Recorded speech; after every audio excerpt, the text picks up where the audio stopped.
Kenya University. I also worked at several media houses, including The Nation and The Standard. And then I went on a scholarship to Australia for my doctorate in 1998. And 4 years later, at the age of 31, turning 32, I got my doctorate in communication and media. I was headhunted. I went to the United Arab Emirates as an assistant professor of communication and media. I was able to undertake a lot of research in the Middle East. I was a proficient writer, wrote a column called Msafiri. I wrote a lot of columns for the Sunday Nation. And then I was headhunted again to come to Kenya. I was interviewed, and I became the first government spokesperson at the age of 33 in the government of the late President Mwai Kibaki. Nearly 10 years later, after we got a new constitution, I went to Machakos, where I served for 2 terms as the governor of Machakos. I'm a simple man who believes that the essence of leadership and the essence of all of us to be here is to make the life of others better. I'm lucky, one among many, to be where I am today. So my aspirations in life is to be able to uplift others who are not as lucky as I am, to make their life better and to bring a sense of fairness so that hard work is also repaid by success in life. Najivunia kuwa Mkenya. Thank you for taking less than half of the time. We now want to know about your documentations that have already been requested of you. Do you have your compliance with tax obligations to the state with a KRA clearance or compliance? You'll give it to our clerk. Clearance with the Higher Education Loans Board. Clearance with Ethics and Anti-Corruption Commission, ASCC. Certificate of Good Conduct from DCI.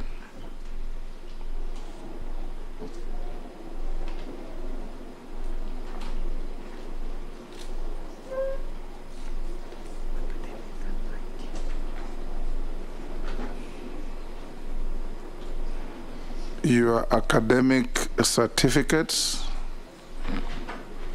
even if you have copies, originals must be availed to be seen and compared.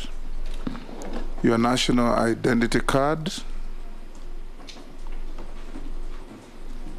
and you may tell us, are you a dual citizen, being a citizen of Kenya and any other jurisdiction? No, Mr. Chairman, I'm a citizen of only one country, and that is Kenya. Excellent.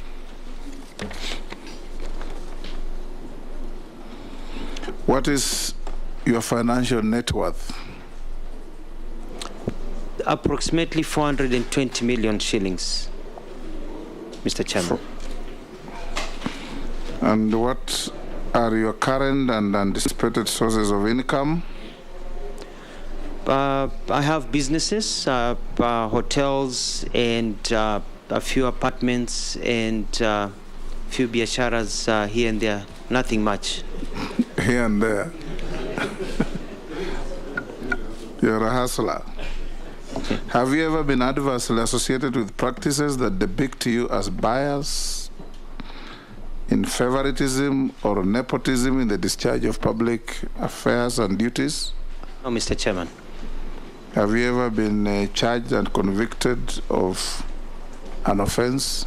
No, Mr. Chairman. Particularly in matters of personal interest or conflict of interest in the discharge of public duties?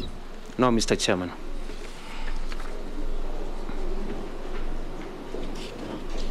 I will now invite members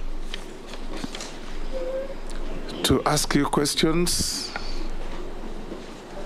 And I can see the interest is immense. I'll start with Deputy Speaker. Honorable MUTUA, congratulations on your nomination for this post. As you know, Kenya has a strong presence in the diaspora, the Middle East, the United States, Europe, and so on. Recently, there's been a focus on Kenyan workers in the Middle East who have suffered various forms of abuse and even death during their stay there. What measures will you put in place, if approved, to ensure that the migrant workers are documented, protected, and fully enjoy the rights accruing to them in accordance with the international labor laws? Dr. MUTUA, you will record the questions. We'll take batches of 444. Then you answer. Majority Leader. Thank you, Speaker. And I'll skip the first question because it's been covered by the Honorable Sholei. Dr. MUTUA, you indicate, my question comes from the self-declaration, the questionnaire. You indicate that you are worth about 420 million. Then on deferred income number 21 and the sources of income, you've only indicated that pension is the only deferred income you expect. Then sources of income in salary from government of Machakos, having been governor. Maybe to begin with, how much were you worth before you became governor Machakos? And if the only other source of income deferred is pension, and I did hear you indicate to the Speaker that you have other businesses here and there, do they constitute sources of income as you would have indicated in your form? And if they do, how much is it? How much are you earning? And maybe I would want to hear how much you are worth before you became governor, and whether the 420 million, you would also tell us whether it would be assets, because I've seen other nominees at least give us a schedule of an appendix of what constitutes that 420 million. So I'm not able to tell, is it money you have earned from previous employment, as a lecturer, as a government spokesperson? How has this been built up? And maybe how much do you expect to be worth in another 10 years?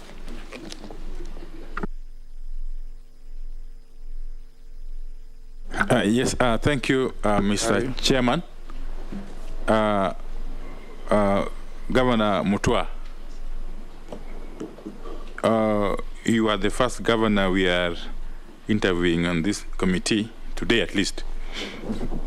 And there is a worrying trend of governors having been investigated by investigative agencies for quite some time, with cases not ending up in court.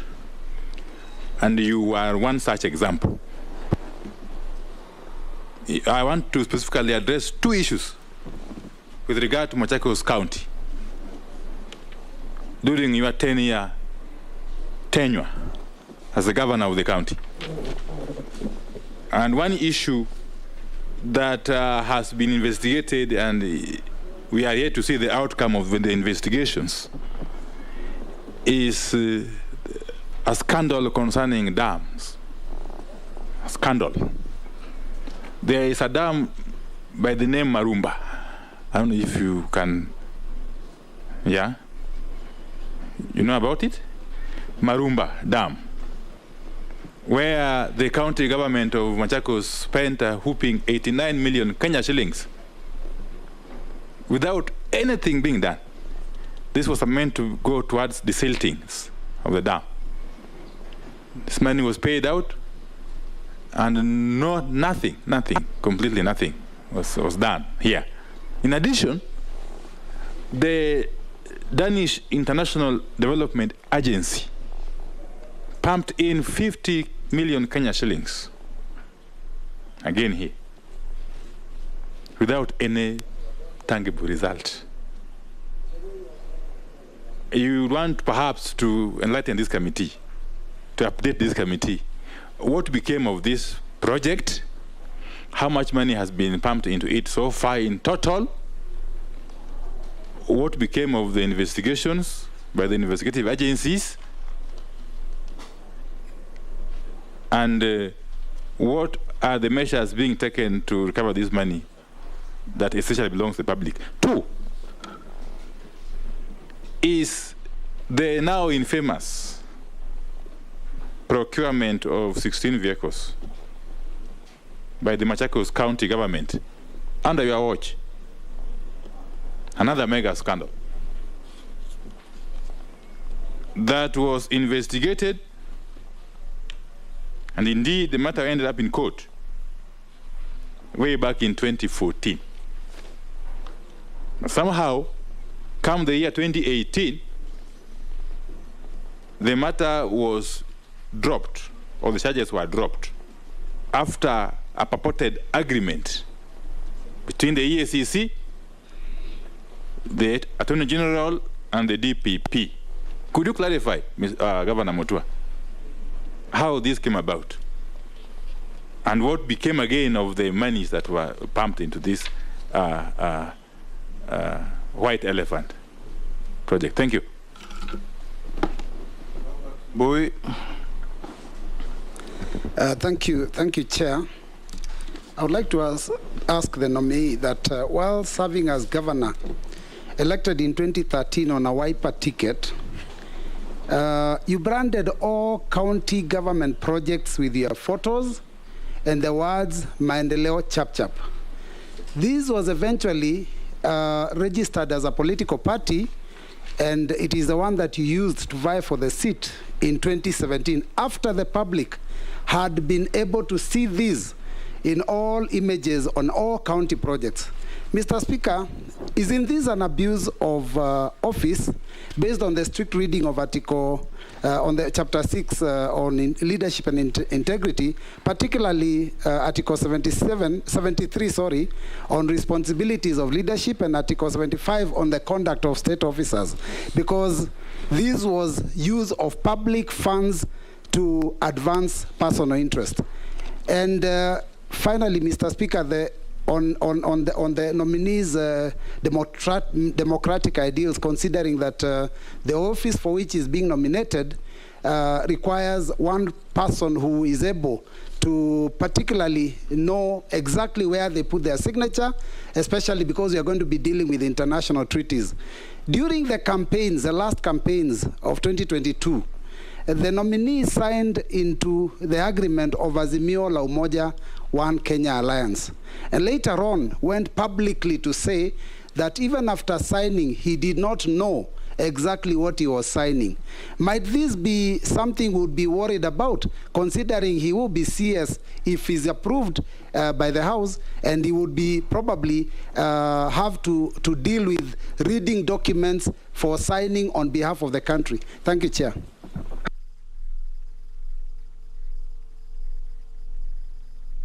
Can answer those, Dr. MUTUA? Thank you very much, Take Mr. another batch. Mr. Chair, thank you. On the issue of the diaspora, Mheshimiwa Gladys Sholei, through Mr. Chair, it is quite unfortunate that as we sit here, Kenyans have died and have been mistreated in some parts of the world where they go to seek employment. It is quite a shame. I found out that we've lost 85 Kenyans in the last 3 months, and about 1,000 have been repatriated, especially from the Kingdom of Saudi Arabia, where they have gone.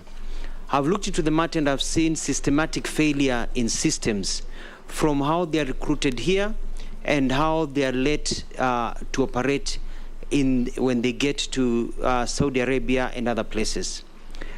The Kingdom of Saudi Arabia is a friendly country. We have an embassy there, they have an embassy here. The kingdom and the government of Saudi Arabia are not involved in this. But there's a question that we're asking ourselves, and that is, a lot of Kenyans go overseas. They go to Qatar, they go to Dubai, United Arab Emirates, they go to Singapore, they go to many other countries, but yet they are dying in Saudi Arabia. There is a problem. I've seen a tendency where there's a blaming of the victims. I heard the other day some people saying the problem is with our girls. It's blaming the victims. It's very, very bad.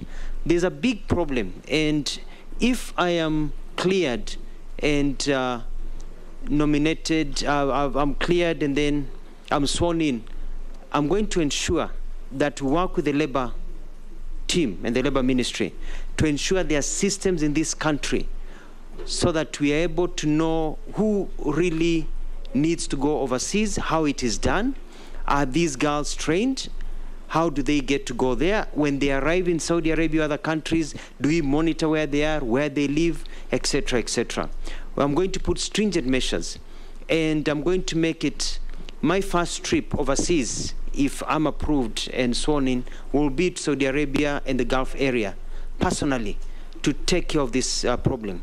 But more so, we have lost 85 girls within the last 3 months. These are Kenyan citizens. These are Kenyans, and their deaths cannot be in vain. I'm going to work with the Minister of Interior. I'm going to work closely with the Saudi Arabian embassy and Saudi Arabian embassy and the government, so that we can even allow our DCI to go to Saudi Arabia with me and investigate each and every death that has occurred, so that each and every person who participated in the death of these girls is brought to book and charged. These are Kenyan lives. We need to send a message that no Kenyan will die overseas or get out overseas and the government does nothing about it. So I'm going to lead from the front and to ensure that this never happens again. But we're going to take care of some of the systematic failures that we have seen. Cartels that are operating here and other places, we'll take care of them and ensure that the life and sanctity of Kenyans is protected. The second question was about the wealth before I became governor. Before I became governor, my wealth was about close to, let's say, over 200 million. By that time, I had already invested, and the investments have been able to grow. What I presented were assets in terms of land that I had acquired from monies that I got when I worked in the Middle East, businesses that I had been able to start. In the form, self-declaration form, I'd also listed a few of the companies that I own, that I'm a shareholder in that list, and that shows my source of income that will be able to continue. Within the next 10 years, by God's blessing, I hope to have doubled my income through the businesses that are there thriving. As a Minister of Foreign Affairs, I'll not be able to participate in business much. I'll be taking care of, if I'm approved, will be taking care of the foreign interest of this country, but the businesses will take a life of their own. There's a third question about the worrying trend of governors being investigated.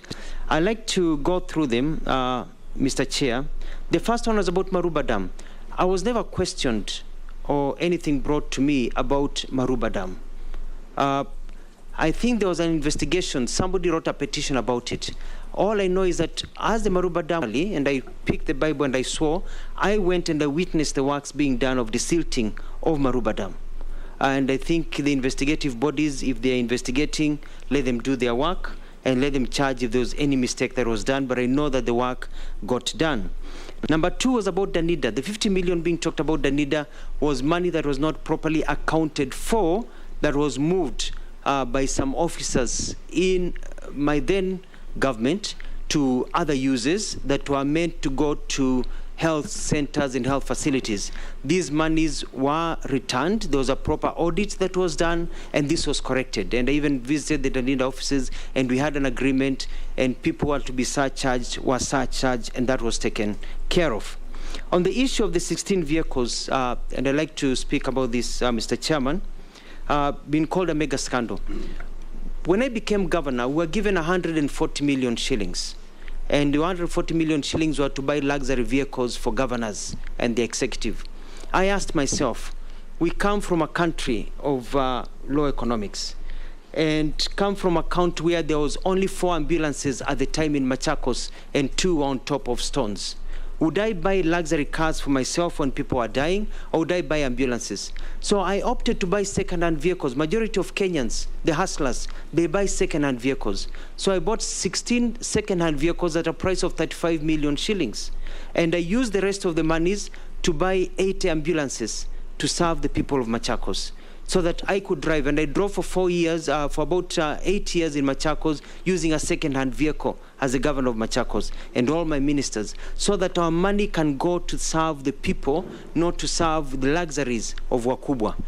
Mr. Chairman, as a result of those ambulances that we bought in Machakos, we've had over 864,000 beneficiaries.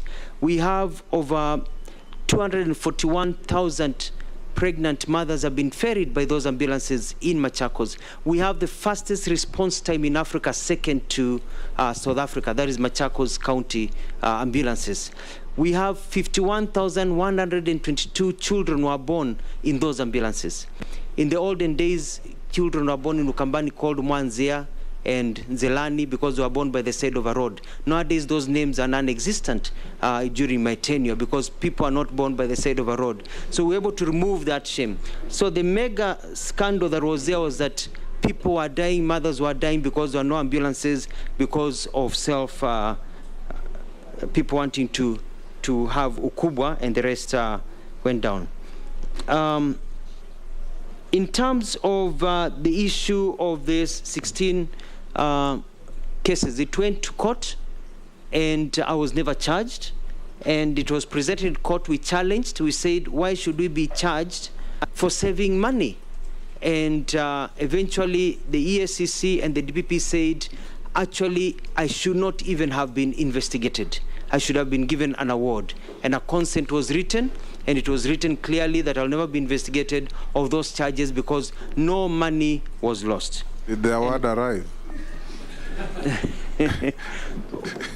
Through the blessings of God. And lastly, there's a question, Mr. Chairman, about branding Maendeleo Chap Chap. Maendeleo Chap Chap was my slogan, which I came up with as soon as I was sworn in. And so it was not a political party. And so we branded Maendeleo Chap Chap as a slogan to tell the people of Machakos that we want to do things in a chap-chap manner. We're able to build a stadium in 4 weeks that is now FIFA approved. We build a People's Park. We build a road that is existing between Makutano Mamwala and Kidimani, 33 kilometers in 3 months. We broke the world record. Maendeleo Chap-Chap to serve the people of Machakos and the people of Kenya to show that it is possible. Later on, when Wiper Party and I fell apart, as it is in politics that happens, people said that I should have a party called Maendeleo Chap Chap because that is what I embodied. So that is how the transition went into. It was not branding for a party. It started on day one as a Wiper governor at the time. Lastly, I was asked a question about appending my signature, about what you did not know.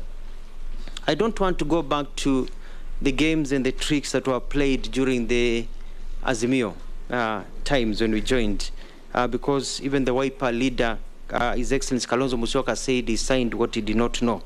And it's not that we signed what we did not know. Point of order, Chair. We had not seen. Point of order, Chair. Yes. Chair, I would like to ask the nominee to kindly restrict himself to the questions and not to address matters that are not have not been brought, because the party leader of Wiper is not a nominee and is not one of the people that is being vetted. Many people say they did know. Let him answer the question for himself. I want to repeat what I said. Let's ask questions and answer them without veering off into any parochial politics. We want to deal with issues that are asked, and let's go on. Well guided, Mr. Chairman. I withdraw. And what happened, and I don't want to go into that history, it's been overtaken by events, is that we signed a document in good faith. And what was attached to that document is not what we were shown. It was totally different. What was deposited at the registrar of political parties, when we later found out, was a different document than the one that we had actually signed, what we called utapeli, which was one of the reasons that I chose to leave Azimio, because I saw deceit and I could not really match what was happening. And I don't believe it was the entire Azimio. I think it was a few people who were playing games and were ruining it for the whole of the Azimio team that was really committed to fostering ahead. Thank you, Mr. Chairman. Yes, Honorable Junet Owen Bayer. I'll give to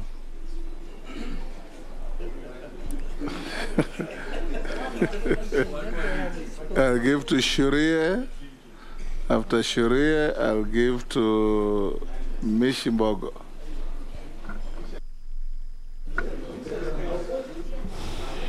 Thank you. Thank you, Chair, for this opportunity. Well, I wanted us to clear with the preliminary issues first before we go very far. Chair, you was asked a question to the nominee, how much is his worth. Then he told you 420 million. He did not attach breakdown of that, like the other nominees, what that 420 entails. which land, which place, and such things. But anyway, I wanted to ask him, now that he has not attached, now it forces me to ask him, this hotel in Machakos, this white one, is it yours? A&L, yes. Even I had lunch with you one time there. Just for is it yours? Is it yours? During your Azimio days? During the old good days. Is it yours, Domini? Yes or no? Answer. Just ask. No, I want to, because it will inform your chairman my next question. If he says no, I don't need to proceed with it. Is it yours? Yeah. Yes, it is my hotel, built with a loan. Thank you very much. Thank you. Now, if you own that hotel alone, the way you are saying, Bananomini, and you are saying you are worth 420 million only, I know this is a period people want to be poor because it's hustler time. Don't fear being rich. Just tell us how much you are. Without hotel, you cannot be 420. You cannot. That I've refused. You cannot. Dr. MUTUA, next person. All right, thank you very much, Chairman, Speaker. Owen Baya. One of the key roles of a Foreign Affairs Minister, and in addition, you've been given the docket of looking at our missions abroad, is we have weak missions as a country. Weak missions because the attacheship that used to be there, used to have trade attaches, tourism attaches, educational attaches. In our missions to strengthen them, and they'll discharge their mandate very well. Today, if you go to our missions, you realize that they're very skeletal. And the work that is being done there, probably those people stay there to drink tea and mandazi only. But there isn't much work that they are doing. One of the areas that has suffered is tourism. Kenya used to be the foreign exchange earner in this country. The highest was tourism. The numbers were growing every day and were very good. But since these missions kind of thinned and these missions stopped doing the work that they were meant to do, tourism has gone down. I come from a very tourism-rich area, but we have suffered heavily in terms of numbers and income because the missions abroad have been weak. How, therefore, will you, as if you are confirmed as minister, strengthen Kenyan missions abroad and actually give Kenya the much-needed foreign exchange that would come through tourism? That is my first question. Secondly, Mr. Speaker, I have particular interest in the missions in Italy, where a bulk of the tourists that come from coast come from. There has been a complaint that we only have a mission in Rome, and yet a lot of the dealings are in Milan. How are you going to help the Kenyans that live in the other parts of Italy actually access mission services easily instead of having to travel all the way to Rome? I thank you. Next. Thank you, Mr. Speaker. And Bwana nominee, I want to get your take on this. If you get approved, you'll be going to a ministry that has a lot of civil servants who tend to be overlooked when appointments for high commissioners and ambassadors are appointed. Would you consider creating a quota system so that there's a certain number of professionals from the ministry get appointed so that they don't get demoralized, and another quota for other Kenyans? Thank you, Mr. Speaker. Mishi, the Honorable. Asante, Mheshimiwa Spika. Mheshimiwa Spika, Kenya sasa imekuwa mwanachama katika Baraza la Kiulimwengu katika mambo ya usalama na amani. Swali langu ni kwamba hivi sasa tunasikia kuna vita vya Urusi na Ukraine, na zimepanda sana hapa Kenya kama bidhaa ya unga, bidhaa ya mafuta, na sana sana tunasikia ya kwamba sababu ni kwa sababu ya vita vya Urusi na Ukraine. Je, sisi kama taifa ama kama kwa mfano utakapopata wizara hii na kupitia serikali ya Kenya Kwanza, muna mikakati gani mkiwa wanachama katika baraza hili la kiulimwengu la usalama mutafanya kuhakikisha kwamba kumekuwa na amani ya kitaifa na kumekuwa na usalama ili hali ya kawaida iweze kurudi na Wakenya wengi ambao ni maskini kuweza kujimudu kununua bidhaa ambazo ni muhimu sana za kimsingi. Swala langu jengine ni kwamba kuna Wakenya wengi sana ambao wanaozea katika majela katika nchi za nje, haswa bara la Asia, ambapo walikwenda kule kwa mambo ya ajira, lakini kwa tetesi ambazo si za ukweli na njia za kidhulma, njia tatanishi, wengi wameweza kuwekwa majela na wanaozea kule, na hakuna njia ambazo zinafanyika kuhakikisha kwamba Wakenya hawa wameweza kuachwa huru na hivyo basi waweze kurudishwa Kenya. Asante Mheshimiwa Spika. Dr. MUTUA. Thank you, sir. Mr. Chairman. The hotel that in Machakos, I talk about the worth of the hotel because it is still under ownership of, it is on loan. So when you own something that is under huge credit, it's very hard to say that it is yours unless you've cleared the credit. And that is why the cost of my value in the hotel is much, much less than I would like it to be. Hopefully one day in 10 years time when I own it 100%, then my value will be able to rise. Very good question, Mr. Chairman. The second question by Mheshimiwa Wenbaya through you, Mr. Chairman, it's about the diaspora. Yes, it is true we've got very weak missions. And this is a trend that has gone on for a long time. In the last few weeks, I've spent some time investigating how it is. Having been living overseas, we find that we really do not have attachés, we don't have office workers in our missions because of budgetary cuts. The budget that is given, and then you look at how the shilling has depreciated over time, we really cannot afford to have our officers serving our people in our high commissions and our embassies. So one of the things that I'll do if I'm confirmed and appointed and sworn in will be to come to Parliament, to the relevant committees, the Defense, Intelligence and Foreign Relations Committee, and also the Diaspora Affairs and Migrant Workers Select Committee, and push for a budgetary increase. It is quite a shame, Mr. Chairman, I shouldn't say this on here, but it's good for people to know that some of our embassies are so dilapidated that it is a shame when the ambassadors receive guests, they can't take them through some corridors. They take them through the back door because they have not been able to even paint the walls because of lack of budgetary support. One of the things that we need to do is that we need to use our embassies as offices to make money.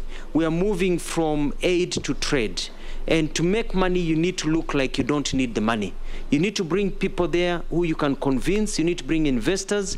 We need to have people who will be able to tour these countries and bring investments to this country. So we'll need proper funding of our embassies and high commissions. It is not wasted money. It is an investment, and that will be able to bear fruits.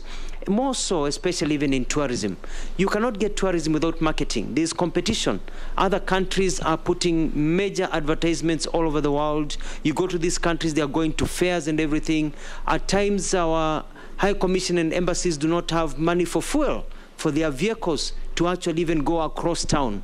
So where will they go to actually market our country in a fair to bring tourists? So there's been a trend of reducing the monies given to foreign affairs, and I hope this will be able to change because we're able to show that any money plugged in will be recovered 100 times fold. So I feel the pain, and which is a real pain. There was a question that was also asked about Italy and about different missions, and at the same point, we'd like to be able to open, and our strength as a country also lies in how our footprint in the world.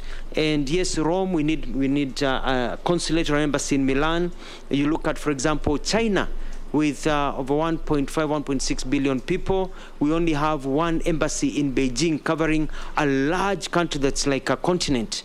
We need a mission in Guangzhou, where there are very many Kenyans, so we can tap into manufacturing and some of these issues. You look at even in South America, yes, we have embassy in Brazil, but that's covering 450 million people. We need to bring trade. It is a shame that in a country like Brazil with 250 million people, it's the 12th largest GDP, with the 12th largest GDP in the world, that the value of goods that we sell to Brazil currently is zero, because there's nobody marketing it.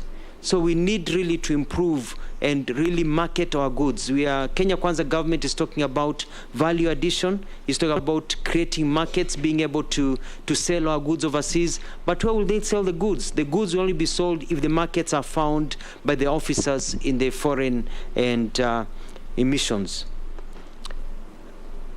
This third question is about civil servants, balance between political and professionals. And I do agree of a quota system. It is very important for somebody to enter the foreign service as a cadet, knowing that one day they'll work their way up all the way to become ambassadors. It's a brilliant idea, and it's something that I've already discussed, and something that I hope that if I'm confirmed, I'll be able to put it into sequence so that people realize they can actually grow through the ministry. We want to limit the number of political appointees because we want people who are professionals to be able to get into there. Basi swali la mwisho ni kuhusu salama na amani, kuhusu swali muuliza kuhusu vita vya Ukraine na Urusi na umoja wa kimataifa. Sisi kama nchi ya Kenya tumeshiriki sana. Tulikuwa kule New York ambapo kuna mswada uliletwa katika ile tume kuu la wanaita la kimataifa la mambo ya usalama, na tukaweza kupiga kura tukisema kwamba hatutaki vita hivi viweze kuendelea. Sisi kama nchi ambao mkakati yetu ya mambo ya usalama, mambo ya kimataifa, na kusema kwamba tunashirikiana na nchi zote. Urusi ni rafiki wetu, Ukraine ni rafiki wetu, tunawahitaji, tunaongea nao. Tayari tumeongea na nchi Urusi, tumeongea na nchi Ukraine kwa kidiplomasia, tukaambia kwamba tuachane na vita, tuachane mikakati ya kuweza kuvamia nchi zingine ndio tuwe na amani. Lazima tucheze kidiplomasia, lakini pia tumesema kama nchi yetu ya Kenya hatutaki kuona nchi nyingine ikivamiwa na nchi nyingine, kwa sababu inakiuka ile mikakati yetu ambayo tumeweka katika uhusiano wetu wa mambo ya kimataifa. Pia tunajua kwamba swala la pili kwamba kuna Wakenya wengi wako Myanmar, wako nchi nyingi ambapo wameweza kufungwa, wengine wameshikwa kule kama mateka, na nimesikia habari hizo zimekuwa zikichukuliwa tukijuujuu. Mimi nitazichukulia kwa njia ambayo inafaa kabisa, hata kama nitakwenda kule kutetea haki za Wakenya. Mkenya ni Mkenya, haijalishi umefanya nini. Wengine wamekamatwa kule wanateswa kama maabusu, wengine wamekuwa kule ni kama watu ambao hawana nyumbani kwao. Tuweze kuwaleta nyumbani. Tayari tumewaleta kadhaa nyumbani, tunataka kuwaleta watoto wetu nyumbani wafike hapa. Wengine wanadanganywa wanapotea. Tunataka pia kuambia kwamba wananchi ambao na watu ambao wanawajali. Asante. Thank you, Mr. Chairman. Yes, the next batch. The Honorable Amisi, the Honorable Mule, the Honorable Ferdinand, the Honorable Daud. Thank you, Chair. And because I've been magnanimous enough before, allow me to ask 2 questions. Okay, I'll stick to that. Chair, to the nominee, labor migration as presented as a new frontier to the labor market. A country like Philippines, 40% of the GDP is from foreign remittance. Whatever Philippines has, I think Kenya has more. Where do we go wrong? How will you be able to work together in synergy with the Ministry of Labor? Because we always blame the Ministry of Labor, but we ask ourselves, how do our workers travel if you are not aware? So in the Ministry of Foreign Affairs, how are you going to leverage on this so that Kenyans still gain much from labor migration? Because as a country, we do not have natural resources as much. We don't have the natural gas, we don't have the petroleum, we don't have mineral fossils. So we must look at other areas of diversifying our economy. Dubai, United Arab Emirates, decided to diversify from oil when oil was diminishing. Now it made Dubai a center of attraction to get from the global flow of income. Now it's now a center of interest of the whole world. As a country, I believe we must now get to diversify our economy and we stop asking ourselves, we are reducing 300 billion from our budget, the next president will come and tell us he's reducing 1 trillion. So we are going to become, our policies is about how to make us more poor, and not what can we increase our budget. So that is the threat I see to this country. We are discussing now on how to reduce the budget instead of how we are increasing. And if we don't diversify our economy, and you are at the center of foreign, we need to know what are we selling to the world. You cannot be rich if you're not selling to the world. What are you going to help this country become rich?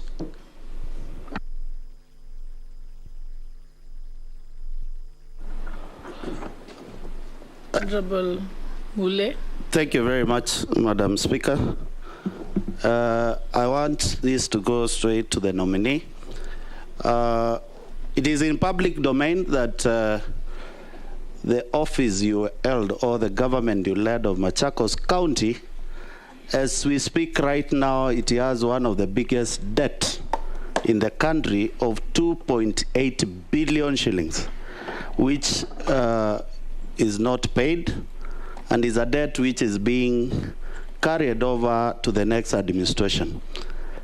Kindly, without any personal or emotions, try to convince this committee whether was that failure in your management, in your leadership, and in proper accounts of the county government of Machakos not to incur such debt, whereby we know very well the county government of Machakos has been receiving all requisite funds from the national government, development partners, and other local collected avenue, whereby we should not have a single debt. And for example, Makueni had a debt of less than 2-point-something million shillings by their close of gaps.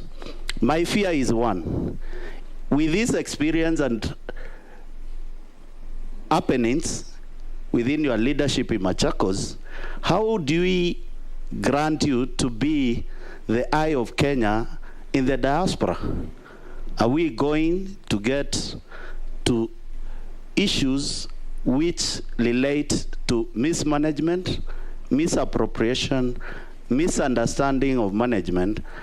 And this is one of the key ministries we are looking forward in this country to make sure that at least we attract investors, we attract tourists, we attract jobs from foreigners.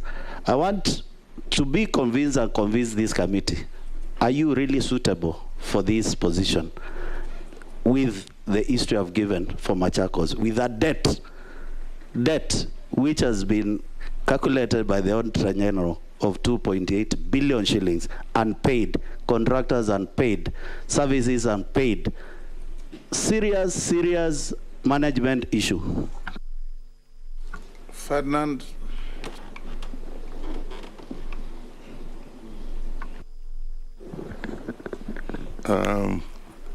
May I ask you this question?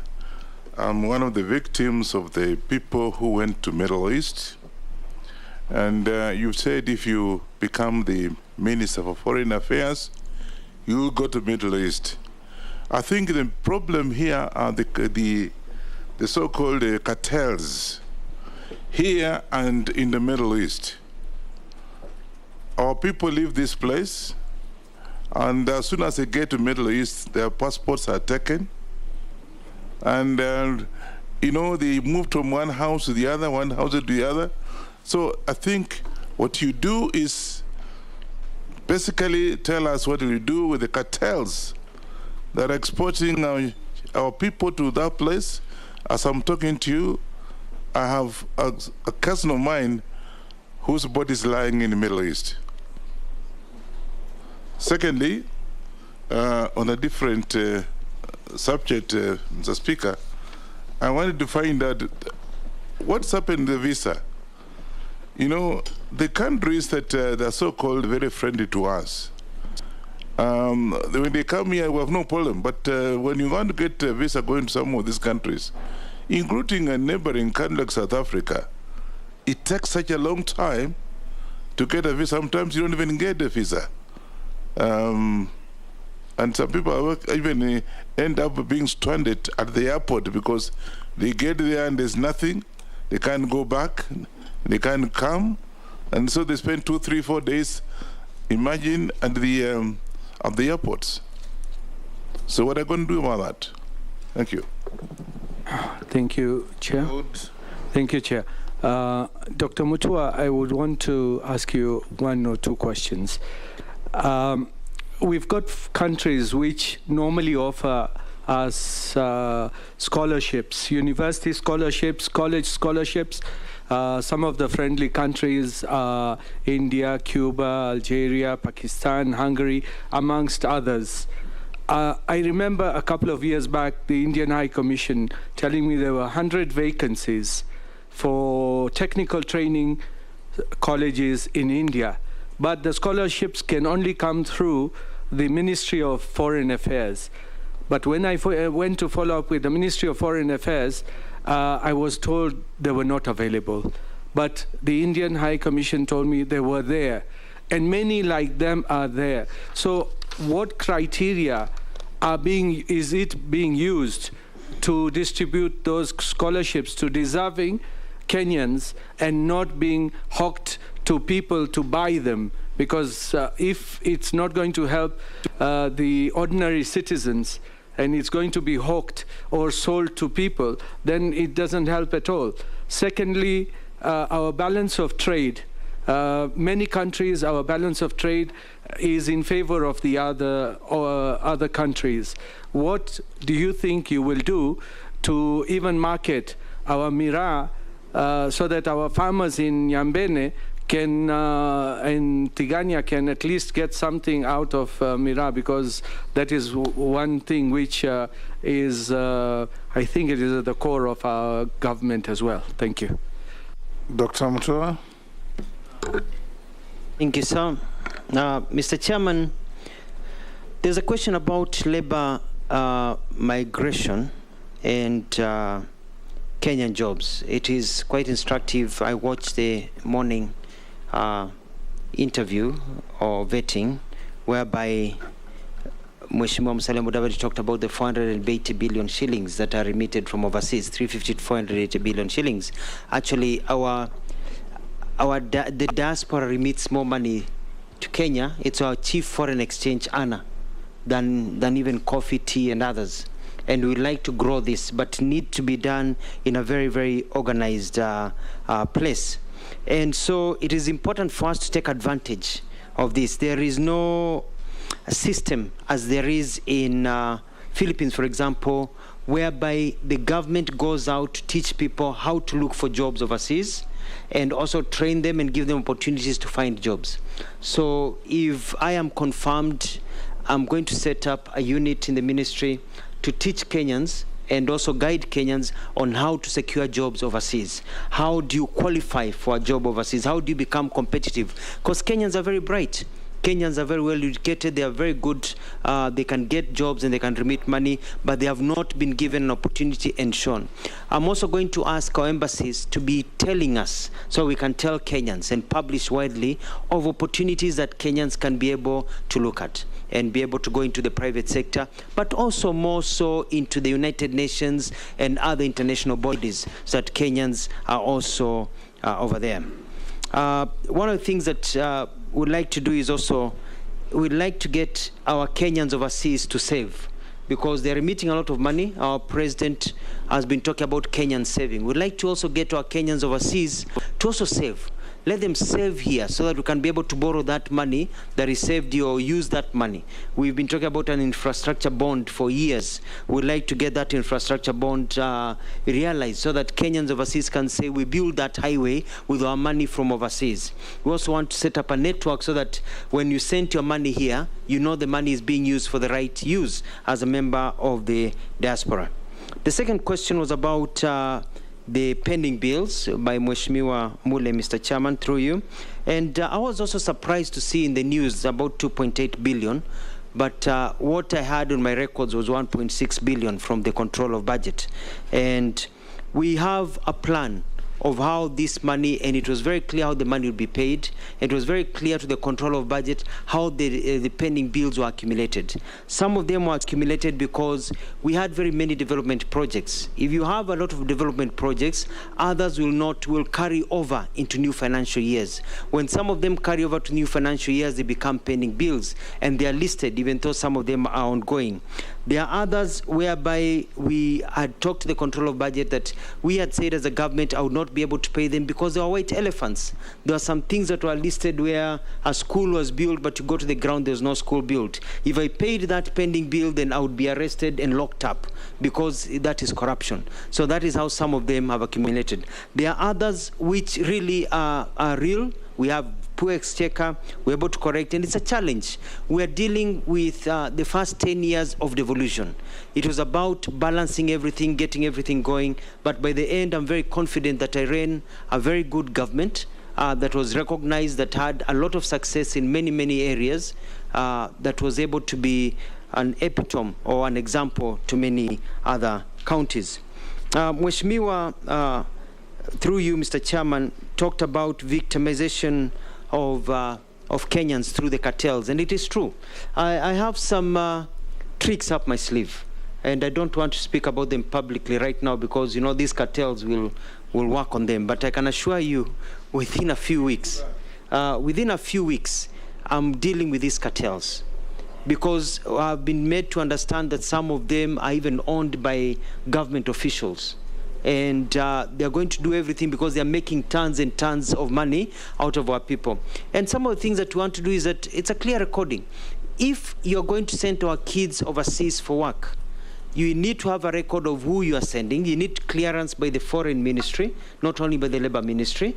And when they arrive in that other country, we'd like to get within 2 weeks to know which home, their domicile, and where they are working. If we don't get that list, then that organization will not be allowed to send any other person to that country ever again until that is met. Furthermore, it is the right of every Kenyan to bear their own passport upon themselves. And we are going to tell the Kingdom of Saudi Arabia that the Kenyan passport belongs to the Kenyan. And you only surrender your passport if you're getting a visa, and others, you cannot surrender your passport because you're working. And if they can't agree for Kenyans to keep their passports among themselves, let's go to other countries. We don't have to go there and be slaves because they take our passports and we can't even travel anywhere. So we are going to ensure some of these things are not taken for granted. It's all about the government putting down its foot and saying, we are friendly nations, let's treat our people with respect. Mr. Chairman, the question about the Kenyan visas, and this goes hand in hand with the strength of the Kenyan passport. If you go to Google, you'll find that our Kenyan passport is number 75 in terms of the countries, in terms of its strength. This is because we are not really, passport is not very strong. We can't go to many countries without visas. One of the things that I want to do, if I'm confirmed and sworn in, is to ensure that we get bilateral agreements with many countries signed so that we can have reciprocal, so that Kenyans do not need a visa to go to some countries. Most of the time, these countries put what in Swahili we call vikwazos because they believe that Kenyans will be going there, misbehaving and not coming back. But with the plan of President Ruto to grow the economy from the bottom up, Kenyans will not have a reason to flee their country. There will be opportunities for people to go, trade, and come back home. The other thing is also to look at some of the agreements that are sitting in Parliament that we're going to bring. For example, there's an MOU between the United States and the Kenyan government to quicken how Kenyans get visas to the United States, but it has sat in Parliament for a while. I'm going to fast track it so that it is approved, and it is so we can sign some of those agreements and many treaties that will strengthen our passport.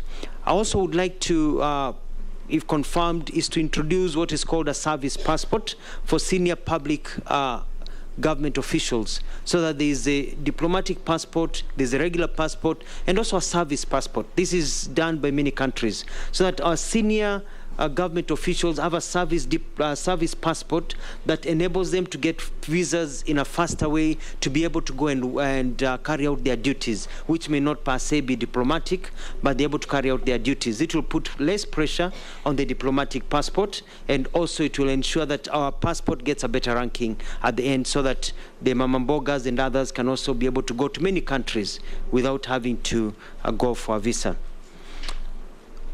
The Mheshimiwa, through you, Mr. Chairman, Dawood asked about scholarships. Very, very important. And this is because of lack of follow-up. I've noticed that there are very, very many treaties, agreements, follow-up of meetings that have really not taken root. One of the things that I plan to do, if I'm confirmed and sworn in, is to ensure that there is a person sitting in the Ministry of Foreign Affairs with direct linkages to every other ministry.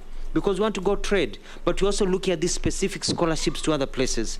We want to be able to announce these scholarships to the public. Si mambo ya kujuana. I have a good friend of mine, if I can use him an example, called Professor Frederick Iraki. Grew up very poor, was teaching somewhere in Western Kenya. He saw an advert in the newspapers, I think it was Taifa Leo, and he was able to apply to the foreign ministry for a scholarship on merit without knowing anybody. He got a scholarship. He's now a full professor. Went overseas, studied, full professor. Hakujua mtu. So we want to create a system whereby children of the poor, when we say the child of the poor will be able to sit at the same table with the child of the rich, so that you don't have to know anybody for you to be able to get these scholarships. And we'll publish them. And also, I'll be on my tours overseas. I'd like to be accompanied by members of parliament, because I have seen when I was working in government, whenever there's a team that comes from the United States, from England and other countries, they bring their members of parliament, they bring their members of Congress to accompany the minister. I like to get that habit, because you understand and you can be able to lobby for me and lobby for the country of Kenya, more scholarships and more opportunities for Kenyans. It is not just a job of executive. This is a shared, I want to have work together with parliament, because it is about Kenya. Kenya is not just about the Foreign Office. It's about all of us as leaders being able to support our people here in Kenya. In terms of balance of trade, yes, a problem, because majority of our products don't have value addition. So we are selling our products raw. So it finds that we are importing finished products. We actually sent our products overseas and they are imported to Kenya with value addition. The Kenya Kwanza government is all about value addition.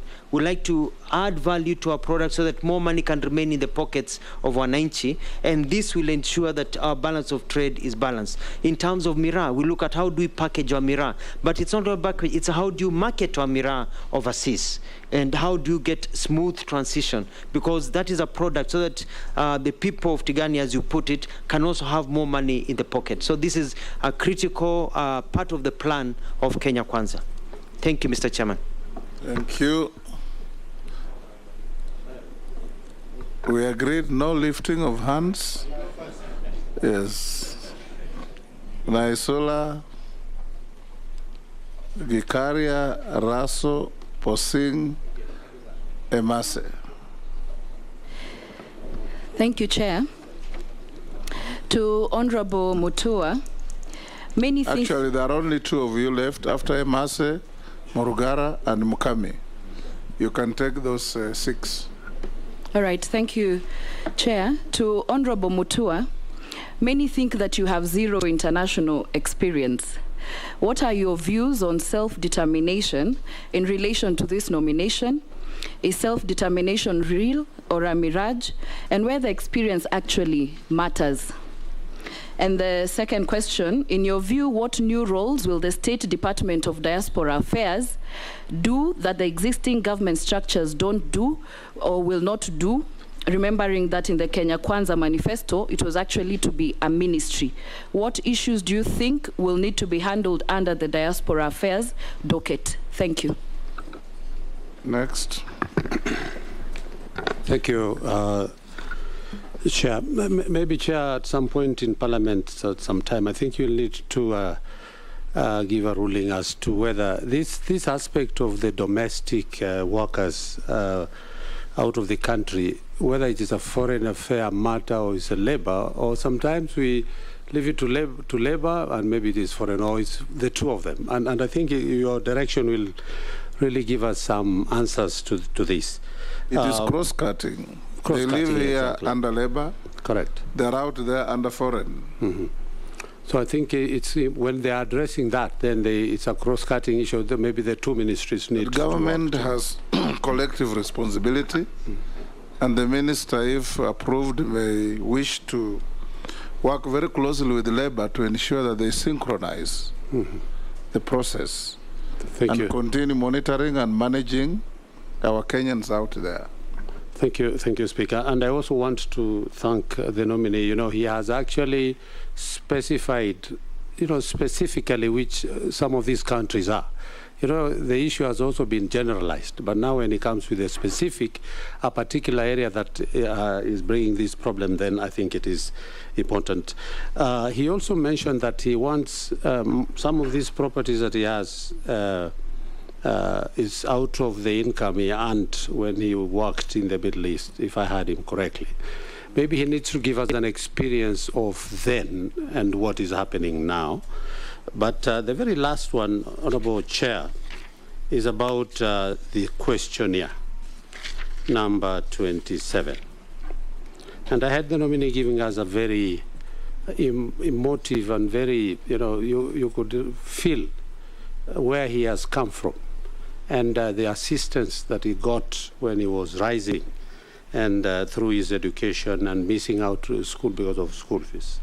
But Honorable Chair, if you look at number 27 in the pro bono charity work, donation to charity and things, he writes not applicable. Honorable Chair. How then could you have benefited from well-wishers and good Samaritan, and yet in your tenure, you're not giving back? Thank you, Chair. Thank you, Mr. Chairman, through you. Yes. Okay, proceed. Thank you, Chairman. Dr. MUTUA, if Parliament will approve your nomination, you will actually be the #2 diplomat for Kenya. And the ministry that you will be heading is the face of Kenya out there. In the last Parliament, we passed the Act, that is the Foreign Service Act. And our foreign policy is anchored on economic, cultural, environmental, and diaspora. Now, from your last job, you have been the governor for Machakos for 10 years. I think it's not a mean feat. It means the people of Machakos saw that you are doing certain things right, maybe not 100%. So my question is, what is the new thinking or new initiative that you are likely to bring to the Ministry of Foreign Affairs so that it can grow on the pillars around which the Kenyan foreign policy is anchored? Thank you, Chair. Thank you. Honorable Gikaria, switch off your mic, please. Sorry. Thank you, Chair, and through you. Mr. Speaker, Ministry of Foreign Affairs, as said by Honorable Raso, is actually the face of Kenya outside there. And by so doing, Honorable Speaker and the Chair, it is one of the most prestigious ministries to work in. I have assessed, Honorable Chair, and I want to ask if the nominee is approved by this committee and finally the House, to go and do audit of small communities. Now they come from Kenya Kwanza, which is bottom-up economically. I want him also, when he's going there, to look at the bottom-up community, so that to see, actually, is Foreign Affairs face of Kenya. It may be first of Kenya outside there. What about at home? And I want you to be very specific to some of these small communities, including Pokot community. How many are they in the Ministry of Foreign Affairs? And I'm taking an example. I'm not saying only Pokot, maybe Pokomo or elsewhere in this country. How many are there in the ministry? So that at least you, as Honorable Garia says, you bring real change if you are approved by this parliament. So that the face of Kenya does not become face of Kenya outside there as ministry, but at home is face of some few communities. Thank you, Speaker. My turn. Thank you, Chair. Yes, my question is to the nominee. Why do you think you are the best fit for this position? What is it that you're going to do differently? And I was also looking at the ministry itself. We do have the returning diplomats. You know, we take these individuals out there and they come back with a lot of skills, global experience. What are you going to do in terms of developing and retaining this talent and making good use of these individuals when they return, probably by making sure that they are, reassigned responsibilities or deployed to other ministries or boards where they can add more value and contribute towards the development of this country. Thank you. Next. Thank you, Mr. Chairman. To the nominee. Initially, agriculture was the largest foreign exchange earner. I think later it was overtaken by tourism, and now it's been overtaken by diaspora. And with the continuation of what is happening out there, especially to our labor force, that may also go. And one reason why agriculture was overtaken is because of branding. That as Kenyans, we do not brand our produce properly, and maybe we do not sell those brands as brands of Kenya. For example, we have coffee and tea. But out there, whether it is in Turkey, it is Dubai, you'll be told that the coffee, the tea they are taking is from Egypt, which is surprising, and that tea possibly is from Kenya. The coffee, and we have some of the best coffee in the world. You're told it's Brazil or Thailand or from wherever. As the Minister for Foreign Affairs, I think you're going to be the driver of the policy brand Kenya. How do you propose to work with the Ministry of Trade so that this is realized and we are able to add more foreign exchange and as a result grow the economy as we intend to do? Kami. Our nominee, I have one question for you regarding the visas.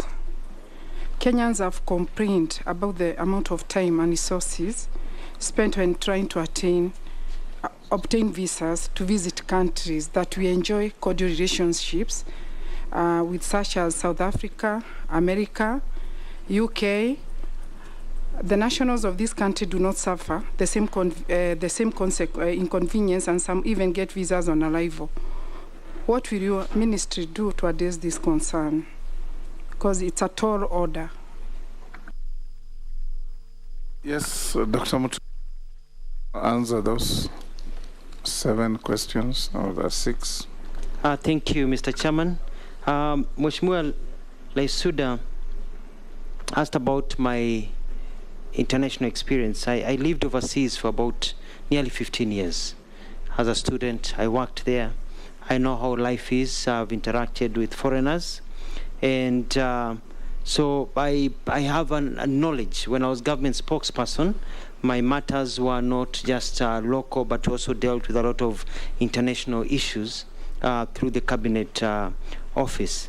And the whole issue of self-determination it's quite important. And as a policy in Kenya, our foreign policy believes in that every country has a right to self-determination. Every country has a right to enjoy its freedoms without being attacked by another country. And we want to be able to be seen as a solid country that has a foreign policy that does not keep on shifting with the wind. So we are quite solid about how we do things. Because of living overseas also with the diaspora, I'm quite aware of the challenges of the diaspora.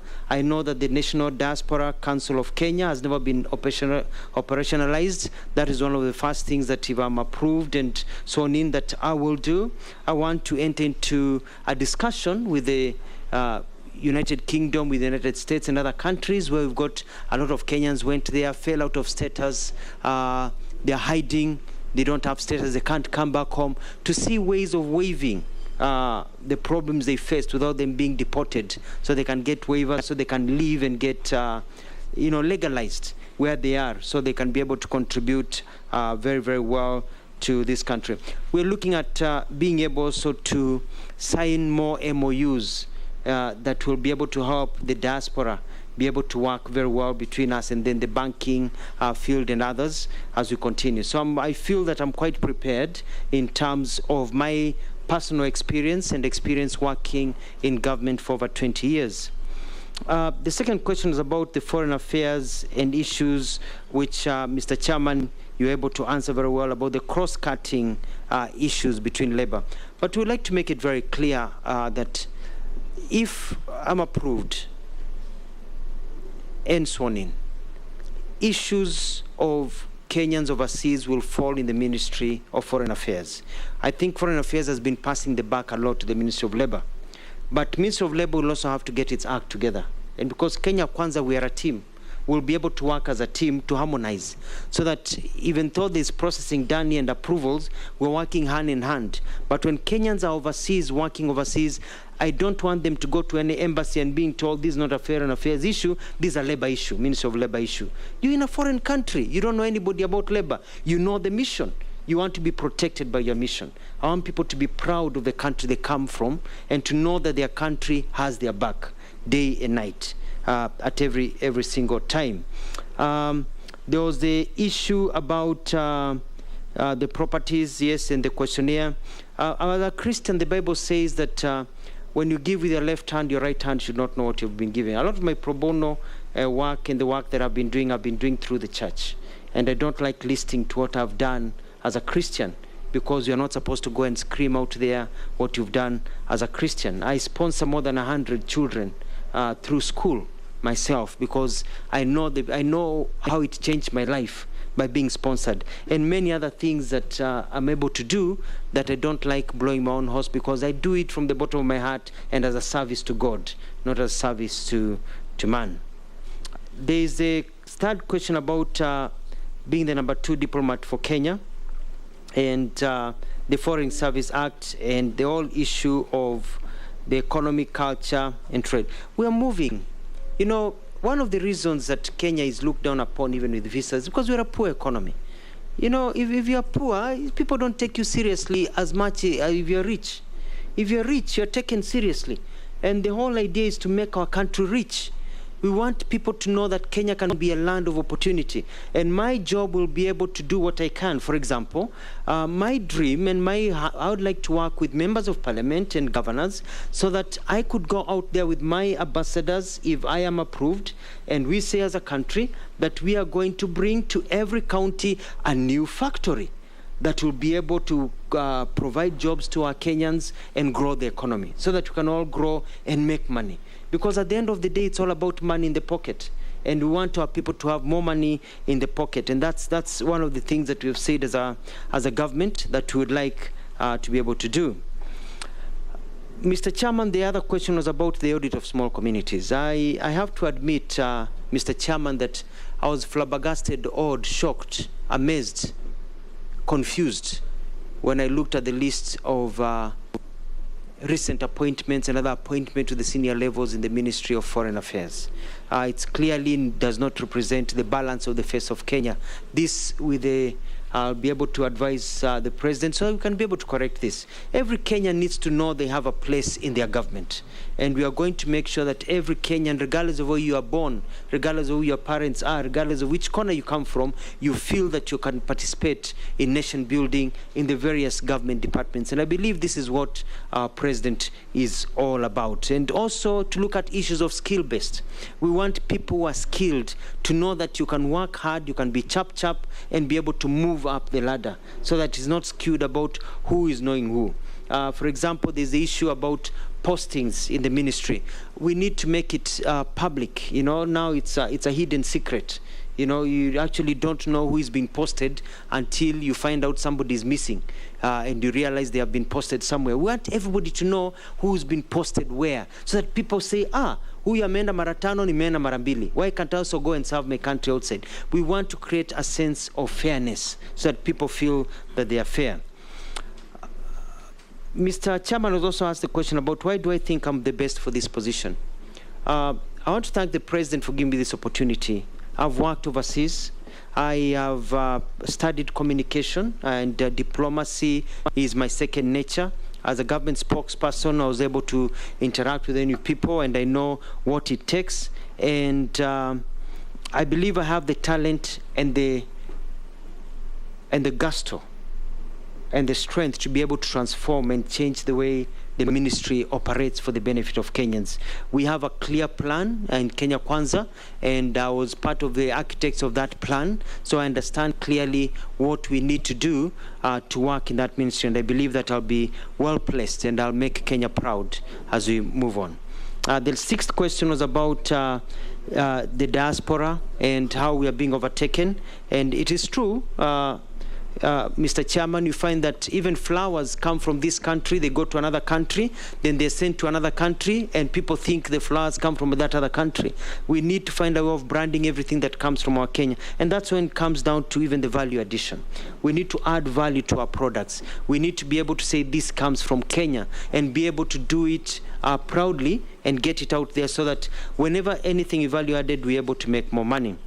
And lastly, there was an issue about obtaining visas and the cordial relationship with some countries. People come here, they're able to walk in, but for us, getting into some countries like going to heaven by the process of the visas. These are some of the issues that I'll be able to work closely with the ambassadors, work closely with this country, sign bilateral agreements so as to make it easier for Kenyans. And we'll try and start with Nipe Nikupe. If we do it for you, do it for us, and see how it is, because we are in the same world. But in the same world, we need also to see how we can improve the standing of our passport. Some countries in Africa, like Botswana, for example, their passport is quite strong. They can just, in some other countries, and just, get their visa on arrival. Whereas here, it's a process. So we want to get our country to that level. Having lived overseas, having traveled, I know what it means for people to line up for visas. We want to remove that shame, and I believe I'm up to the task. Back to you, Mr. Chairman. Dr. MUTUA, can I ask you a question? Yes, sir. Our athletes, they give us the most visibility everywhere. Through them, our national anthem is played in most unexpected places. But increasingly, it's been happening that when our athletes go out there to conquer the world, they don't enjoy any protocol support. And the head of protocol in the country lies in your ministry.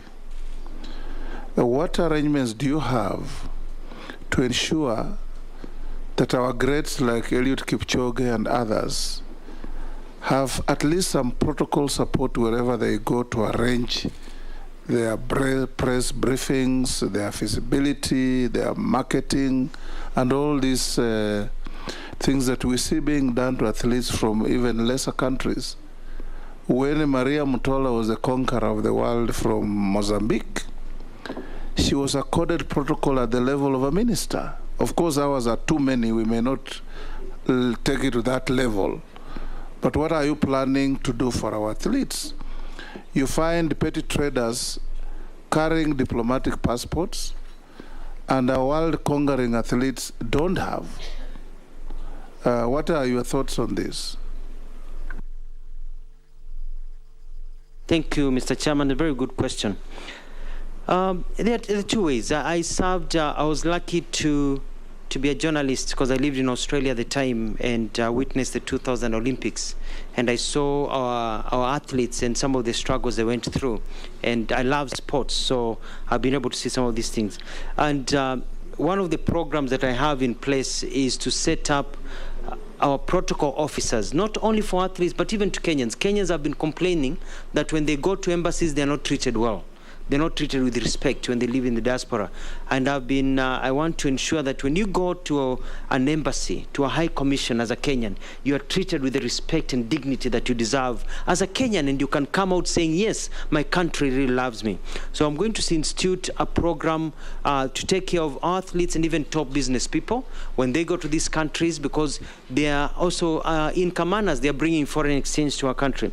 It is also a shame that even some of our soccer players, we've seen them in the past sleeping in airports because you know, there was no proper protocol or there's no money. And so I'll be coming back to Parliament and requesting for funds so that we can always have an emergency kitty in our high commissions and embassies, so we can be able to fly and take care of our soccer players. If there's a player or athletes that has fallen in the wayside, to remove that shame and give them the recognition that they deserve.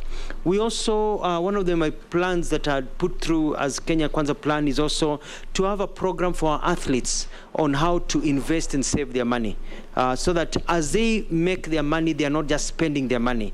Part of their money is going into saving, because you cannot run forever.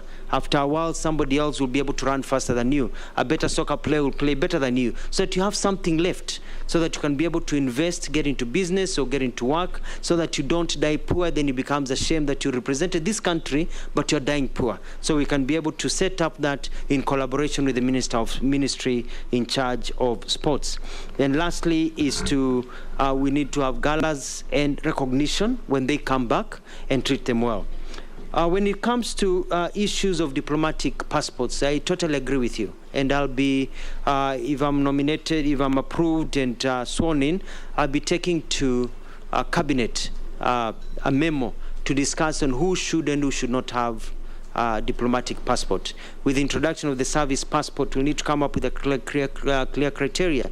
In my mind, for example, I think that members of parliament who are our top diplomats, because they understand the problems on the ground, they should be able to be facilitated to go overseas with the right documentation to be able to work, not just people who are connected to have diplomatic passports. But also we need to leave to save the sanctity of the diplomatic passport, because if a diplomatic passport is given to everybody around, it lowers the ranking of our passport, which means that our Kenyans who are down there, Mama Bogas, now have to line up for more visas. So it's a balancing act. Thank you, Mr. Chairman.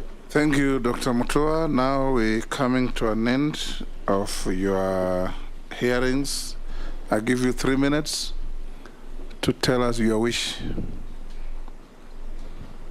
Thank you, Mr. Chairman, and I want to thank the committee, and I want to thank for the members for the very, very insightful questions that they have been able to ask me, and I hope I've been able to answer them. And I humbly request you to approve my nomination so that I can be given an opportunity to serve this country in a way that I know will transform this country. I want to be able to work clearly to make sure that Kenya is known to be a country that wants to trade, not aid. We don't want to go and beg and get aid. Yes, aid is good. We'll be getting support, but we want to trade. Kenyans do not want a hand down.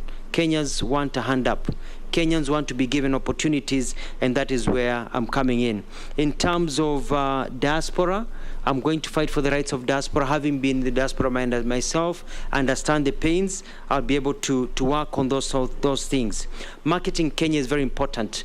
Kenya needs to be also a conference place where conferences can come to this country and we make a lot of money. It's a low-hanging fruit, so we're going to support that a lot, even as we champion climate change, because as you know, in this country, how the weather is, we have to fight for climate change, matters of environment and others. And I'll work with everybody to ensure that the Kenya Kwanza government under President Ruto succeeds, because we are working as a team to ensure our country grows. Mr. Chairman, I want to assure you that mbele iko sawa. Thank you, Dr. MUTUA. You are now released and at liberty to go to your other duties. Honorable members, we have saved 5 minutes from Dr. MUTUA. I give you a stretch of 5 minutes as we ask the sergeant to look for Mama Alice Wahome as our next nominee. Bring in Alice Wahome in 5 minutes.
Eje ni Wero TV. Real IPM na ndiba kuretrete fertilizer ya Mazao Flourish aja kirego miru. Mazao Flourish ni bio fertilizer ya ruji injega ya kuguna imera biaku na niongaira maketha na gichunchi kia 30 na gutiku inyangia mbecha chiaku. No utumire fertilizer ya Mazao Flourish kurinda mbeo chiaku ndarika inkai mbere uanda na kinya imera bini ni mbere